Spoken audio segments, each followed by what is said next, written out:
Konica na 40 inches. Ang problema ng unit natin ay ganyan lang siya, tumatakbo yan, no? Yan, pero wala siyang display. Pero ito ay nakalagay parang no signal. No signal dito, kaya lang ganyan lang yung lumalabas sa kanya.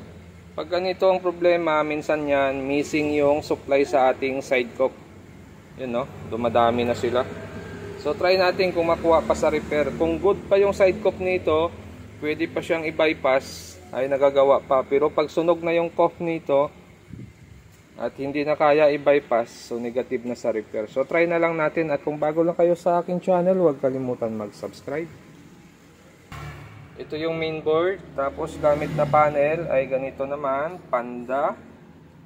Tapos yan.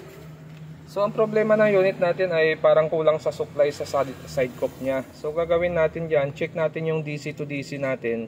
Titingnan natin kung kompleto yung supply nito. Tapos kung ito ba ay nakakapasok sa ating side sa source cope natin na papunta sa side cope. So dapat makukuha natin yung supply natin dito para sure tayo na kompleto yung supply at hindi mababa yung supply natin. So ito siya. Ito yung BGL natin. So mayroon tayong negative 6. So dito, check natin dito. Ito yung BGL natin. Negative 6. Ibig sabihin nakakapasok yung BGL natin. Check natin yung BGH natin dito. Ito din yung BGH natin. Okay, so nakakapasok din siya. So ang problema nito, maaaring mula dito papunta dito sa side cope, yun ang circuit na kailangan natin i-trace. So kailangan natin buksan yung pinaka panel nito para ma-check natin yung supply sa side cope kung kompleto ba. So ito na siya, naka-open na yan. So ganyan pa rin yung display niya. Ang problema, hindi na natin kinuha yung data nito sa Google.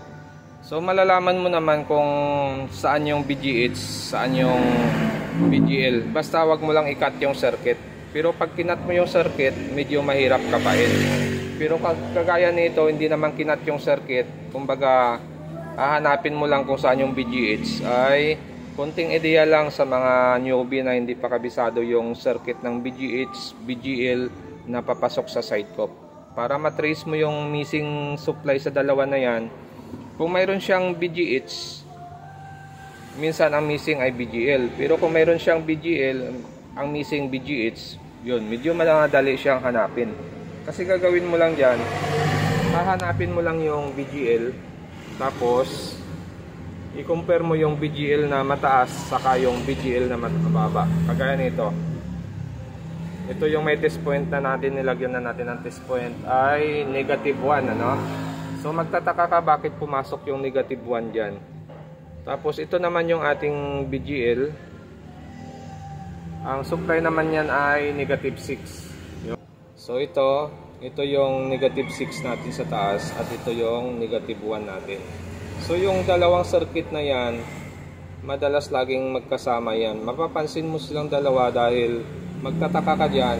Dito negative 6, pagdating dito negative 1. So ibig sabihin mababa yung negative dito. Nakakapasok yung negative supply natin sa positive supply natin. So try natin lagyan ng positive supply itong negative 1. Yun. So kunting tips yun. Matitrace nyo yung BGH kung saan banda. Gamit lang yung BGL na signal. I-inject lang natin to sa may test point ng BGH natin. Yan. So nagkaroon na yan ng BGH, tapos makikita mo yung signal natin. Yan, no? Nakalagay no signal. Okay na siya, no? Yan. So hang ko, ayan, guguhit na naman siya. Mag-inject ulit tayo ng BGH. Okay, normal ulit siya. So yan yung circuit na kailangan lagyan ng BGH. Itong sa baba. Ayan. Ito yung BGH natin, ito yung BGL natin. Yan, the-jumper lang natin, tapos ayusin natin yung frame niya, tapos final test tayo. At kung bago lang kayo sa aking channel, huwag kalimutan mag-subscribe. So yan na siya. Okay na yung unit natin. Normal na yung display niya. Connect ka.